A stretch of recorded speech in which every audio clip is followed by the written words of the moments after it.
조기 대선 가능성이 열리면서 잠재적 대권 주자로 부상하고 있는 이재명 대표, 오늘도 대장동 배임 및 성남FC 후원금 사건 재판에 출석했습니다.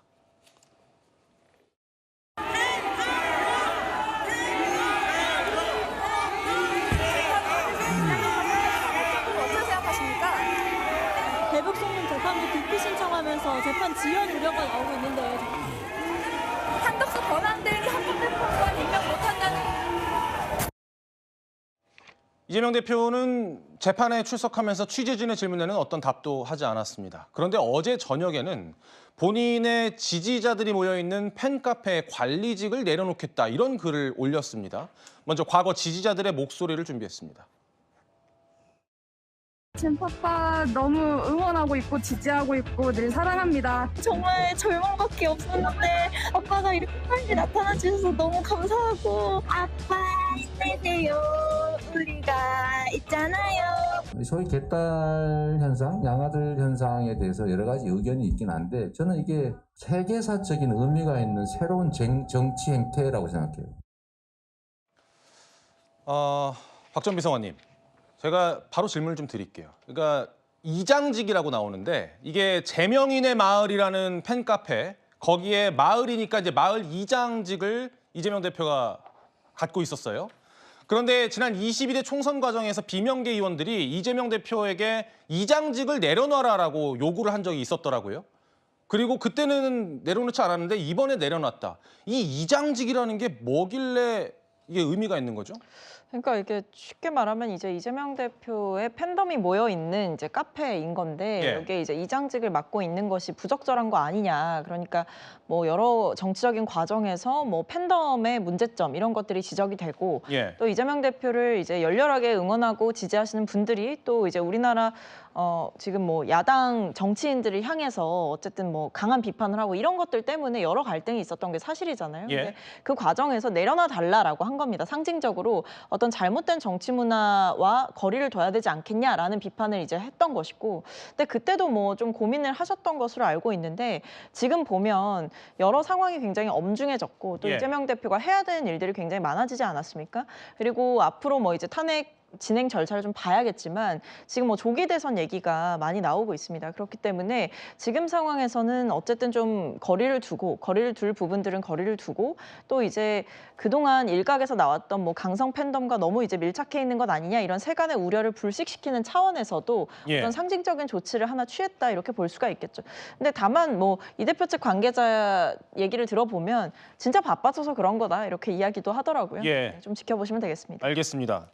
물론 진짜 할 일이 많아지고 바빠서 그렇겠지만 일각에서는 이재명 대표가 대선 행보를 걷는 과정의 일환 아니냐라는 분석도 나옵니다. 그 분석은 재판과 연결지어서 나오는 게 현실입니다.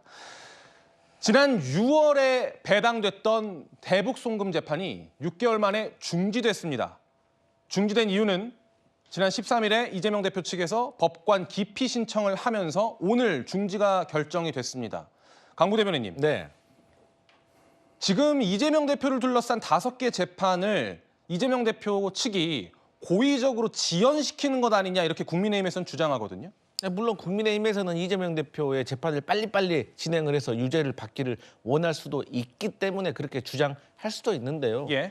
근데 간단한 겁니다. 그러니까 지금 현재 기피 신청을 했던 그 재판부가 어쨌든 이화영 전 평화부지사에 대해서 유죄를 판단한 재판부 아니겠습니까? 예. 근데 유죄를 내렸던 무죄를 내렸던 그게 중요한 게 아니라 뭐 이게 같은 케이스는 아니지만 어쨌든 우리나라 3심제잖아요. 그럼 3심제의 취지가 뭡니까? 하나의 사건을 두고 똑같은 사건이지만 백지 상태에서 전혀 새로운 재판부가 판단을 하라는 거 아니겠습니까? 그런데 여권에서는 신진우 판사가 대한민국에서 가장 대북 송금과 관련해서 제일 잘 알고 있다. 사실관계를 제일 잘 파악하고 있다라고 말하고 있잖아요. 그 이유 때문에 신진우 판사도 사람이기 때문에 선입견이 들어갈 수 있는 것이거든요. 예. 그렇기 때문에 이재명 대표로서는 백지 상태에서 새로운 재판부에게 판단을 받아보자라고 하는 것이고 저희 야당이 봤을 때는 사실 야당의 유력한 대선 후보이기 때문에 또 저희 후보의 방어권을 또 지켜야 되는 또 역할이 있는 겁니다. 그렇기 때문에 그런 거지 결국 아무리 지연된다고 하더라도 결국에 진실은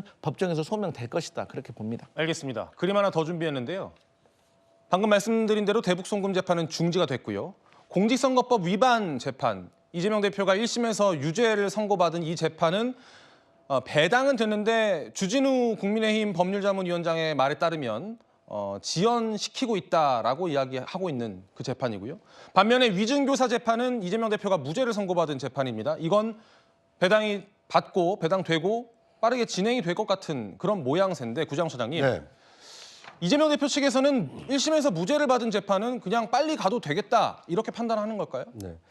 그래서 이제 좀 지켜봐야 될 것 같습니다. 지금 배당이 된 것이지 이게 항소심 재판 절차가 시작된 것이 아니기 때문에 언제 이 위증교사 재판이 나올지는 알 수가 없습니다. 예. 더더군다나 공직선거법의 경우에는 1심 6개월, 그 항소심 3개월, 상고심 3개월 이렇게 기한이 규정이나마 정해져 있지만 위증교사 재판의 경우에는 언제까지 항소심 결과가 나와야 된다 이런 규정이 없기 때문에 배당이 돼서 항소심 재판 절차가 진행된다 하더라도 그렇게 신속하게 결과가 나올지는 좀 재판 진행 과정을 지켜볼 필요가 있어 보입니다. 알겠습니다. 시간상 다음 질문으로 넘어가겠습니다.